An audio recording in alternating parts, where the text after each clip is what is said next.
Oh, hold on. That's definitely... Hello? Get Muffin. Hey, how you doing, Dad? I'm doing well. I watched the video and it was kind of cool. Oh, yeah? Yeah, that was fun. I'm glad you snuck in the Diablo stuff. That was fun too. I'm actually filming video 2 right now, but you're on video. Congratulations. I know. Cool. This is stuff that you do like for kids. Not only say kids, but anybody who wants to play the game. Yeah. You're just showing them how to do it, right? Kinda, yeah. I mean, I wanted to play it, so I'm mostly doing it for myself, just to play and have fun. But I thought I'm pretty good at the game now. I'm in the hardest mode of the game, and I'm gonna be able to get through it pretty well. And there's a lot of things I know about the game world that I thought I'll just yak about the game world while I'm playing. And people will hear the ideas I have, and maybe they like some of my ideas, maybe they don't. So I'm doing a bunch of stuff, and it's fun. And yeah, I guess it's kind of just training for newbies. But it's also just me trying to, I'm enjoying my time. I'm having a good time, so that's all. You're enjoying the game, so that's the fun part. Yeah. Yeah, well, that's good. That's good. And will they pay you to see you do it? They do. Some of them do it. So you do make money off of YouTube, but not me, not right now. You have to have a channel with 1,000 subscribers before you are allowed to make money off of YouTube, which means you have to film your first, 100 videos and get like 1 or 2 subscribers each video. You keep trying and building until you reach 1,000, and then YouTube will consider you for you making money. Okay. Then you probably don't make a lot. It depends. A channel like mine probably wouldn't make a lot. However, Michaela and I were talking about maybe doing something called ASMR. I don't know if you know what that is. No, it's my girlfriend really likes this one girl who does ASMR who she does role play. So she'll show up, her ASMR video will be her in a costume, like maybe she's a secretary today. And so the video will start with her at like a reception desk. And instead of speaking to you in a normal voice, she'll instead sort of whisper to you. And it's just very quiet, but it's a lot of like noises that are in the background. Like maybe there's the hum of a refrigerator, and maybe there's the sound of like a computer in the background or whatever. Like it's what my girlfriend uses to fall asleep sometimes. These really quiet videos that are full of noises, but the noises are all very subdued and I don't know, quaint or charming or something. Sounds fun. Yeah. These are YouTube things? Yeah, it's a whole YouTube genre that you can get. You can go into YouTube, type ASMR, you'll get tons and tons of stuff. We also talked about doing something called Mukbangs. I don't know if you remember that, but you told me that. Yeah, it's a Korean word. I think it's a Korean word. I think it means like eating with you or eating lunch or eating food or something like that. So we might do some of those too. I think those have much more potential. Like those could potentially, you could get a lot more viewers with those. I think, I'm gonna get 1,000 people to watch my Fallout videos if I'm lucky. I could get 10,000 people to watch a mukbang. I could get 20,000 people to watch a mukbang. It's very different. Okay.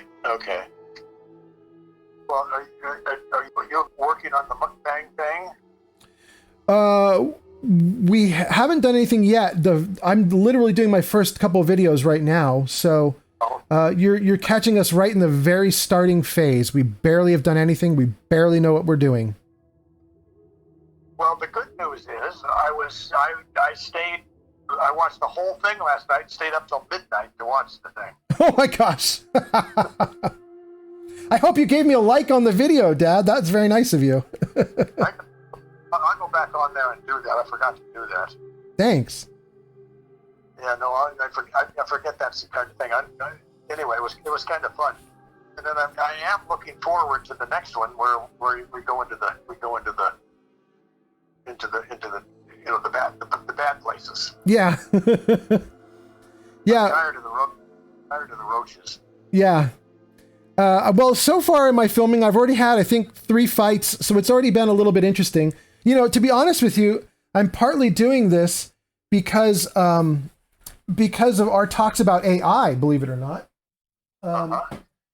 Because, you know, a chat GPT can already do a little bit of coding. It's not very good.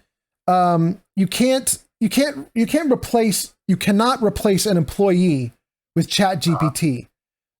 Because AI doesn't understand context very well, and it doesn't understand completion of work very well. If you ask it to do something like, build me a program that will do X, it might give you some sample code, but it has no way to implement that code into your workforce. It has no way to like get onto your servers and start incorporating code into what you've already got. It can't integrate code.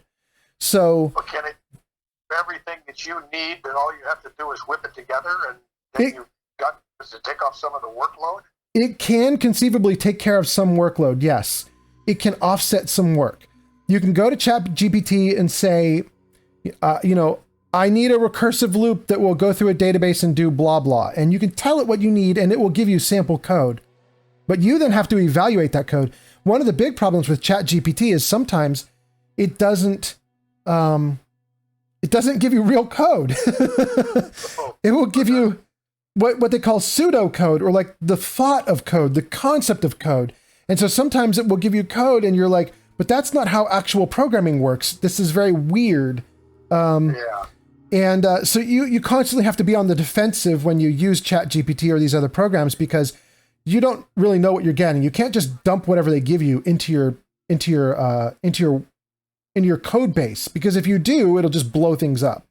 But you can have it make things go more quickly for you. That's nice. You do have to be careful, though. I don't know if you read the article, but I think it was Sony or it was Samsung that just got in trouble. And the reason they got in trouble is that some of their developers had gone to ChatGPT and asked ChatGPT to fix their code.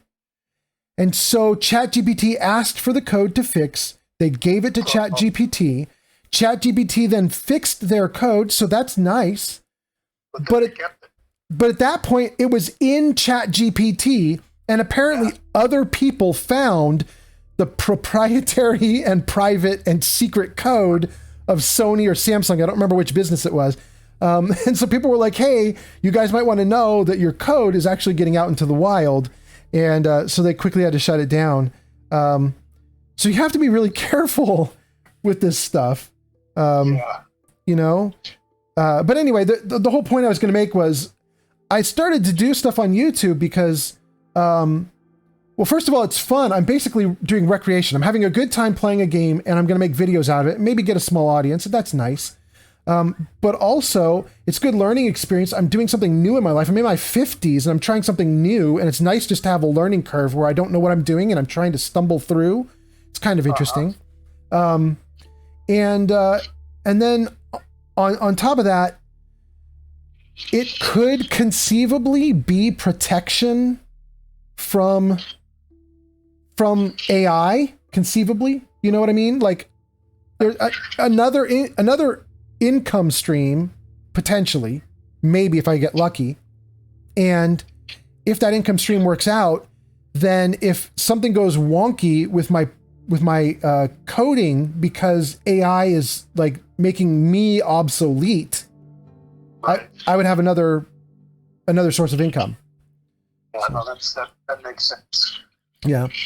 I don't think it's going to happen anytime soon. I mean, people talk about the advancements of AI and they think like, oh, it's going to be so amazing. And it is advancing like shockingly fast. But the idea that it can get to the point where it actually fully replaces a human, it doesn't have the ability to do that yet. And it won't. You know, I know my boss is not going to be integrating ChatGPT or any other AI into his processes for a year or 2 or 3 or 4, like a long time. So the only way AI is going to interfere with my job right now today is if I use it. If I go to ChatGPT and I say like, I need help with this code, you know, but that's on me. that's not obsoleting my job. That's me just making my job better and faster. Yeah, no, absolutely. That's what I think it's going to do in the long run. Yeah. So, I mean, that's a short run. That's a short run. It can do that right now. The long run is your development team, your programming team will be 3 people who will then herd and corral a bunch of chat GPTs or other AIs to do a lot of the work. And they'll just make sure that the AI isn't stupid. Yeah, that makes sense. That makes sense. Yeah. Well, I somehow get onto these sites, these AI sites, and it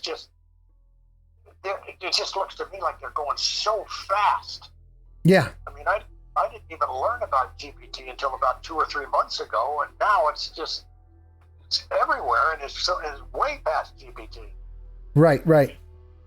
And there's facial recognition things that are going on, and then they're building robots that are AI enhanced, and yeah, they're doing breakdancing and all kinds of stuff. There are a couple ones that are interesting to me. Is they're talking about right now in video games like the one I'm playing, like Fallout 4.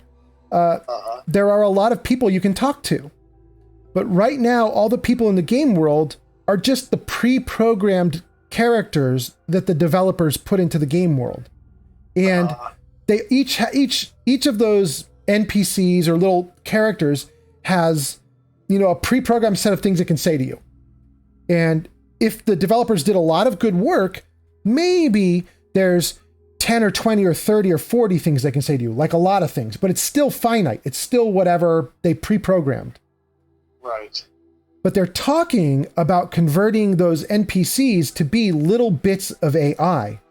They wouldn't be full-blown AI where you would have like a full chat GPT system behind each character in the game, because then the characters would just be able to just go off unlimited, and the game would sort of weird out. It would blur out into an anything game where anybody can talk about anything forever.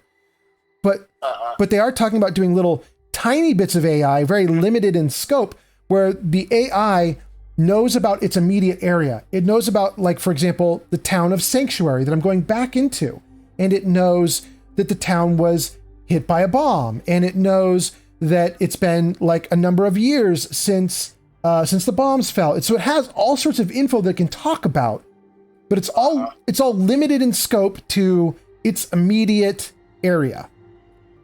And then when you meet it, you can talk to it freely, just free interactions. There's no pre-made anything.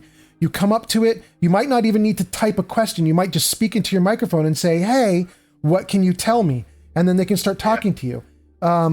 So it's kind of that kind of AI is kind of exciting. The idea that you could have game worlds that are populated with critters or NPCs or creatures that are far more human-like and can speak in normal speech patterns, but they were never pre-programmed. They just know things, and they'll share things with you if you're convincing. Yeah. It's kind of interesting stuff. I don't know. There's a lot of other stuff about AI like that I'm sort of looking forward to, but anyway, whatever. There you go. Well, it sounds like it's a lot of fun to develop those little guys. Why don't you program one of those little guys to talk to you? Because it's extremely outside of my interest. It's like me trying to get you to play this Fallout game. I'm never going to do it. It's not in your interest. But it isn't. I'm thinking about it. It's just me starting all over again. And learning new things. And at the same time, I've got carpal tunnel in both hands, so I can't use them. It's very, very. Yeah. Be very. Yeah, it's not easy, is it? No. Yeah, I don't want to get into AI development. I like building web pages and websites. It's not actually an interesting field for me to go into. it's heavy computer science. And you know, I was an English guy when I was in college. I did websites just because I was kind of innately okay at math, and programming I took to sort of like a fish to water. But I didn't, I never, when I started building websites, I don't know if you remember this. This was a long time ago. This is 1994, 1993. But when I started building websites, they were some of the first websites in the world, and I did it so that I could get my poetry out into the world. I didn't do it because I liked programming. I just wanted to show off my poems. So you know, I do programming now because it makes money, but I don't need to go deeper. I don't need to get into deep algorithms and computer science and trying to figure out how to make an AI even better than it already is. Like, they've got computer scientists working on that. They don't need my input. At least you know that, Bob, and that's the good thing. Yeah. Yeah. Well, I'm going to go back. And like the video and watch. Is the second one on there now, or how do I find that one? No, there are two videos that I've put up, but there's the first video is the one that I sent to you, and it's called Let's Play, and it's just playing through the game. There's a second video there now, but that just talks about my stats. The third video where I've got some gunfights and other cool stuff, that's what I'm filming right now, so it's not available to you yet. I'll get it up online maybe tonight or tomorrow, and I'll send you a link when it's ready. Sure, that would be cool. That would be fun, because I'd enjoy that. And I'll try to work through the other one, the one where you're setting up your the stats. Yeah. Stats. All right. So that'll be interesting too. We'll see where you're going with it. Okay. But you can like both of the videos. You can go to either of the videos and you can hit the like button. That's always good. You need to be logged into YouTube for that to work, though. You need to have an account on YouTube. I don't know if you do that. I think it's playing on YouTube. I don't know whether it's on my account or not. Yeah, you probably don't have an account. It's okay. I'm just glad you watched it. That's kind of nice of you. Well, no, it was kind of fun. I kind of like see where it was going, see where the gaming world was going. So it is kind of interesting. Yeah. Well, okay. Well, watch the new one, and I'll send you a link to the new video with all the gunfights as soon as it's ready. Okay, that sounds perfect. Okay. It'll be fun. Yeah. Thanks. All right. I love you. Talk to you later. Okay, well, bye.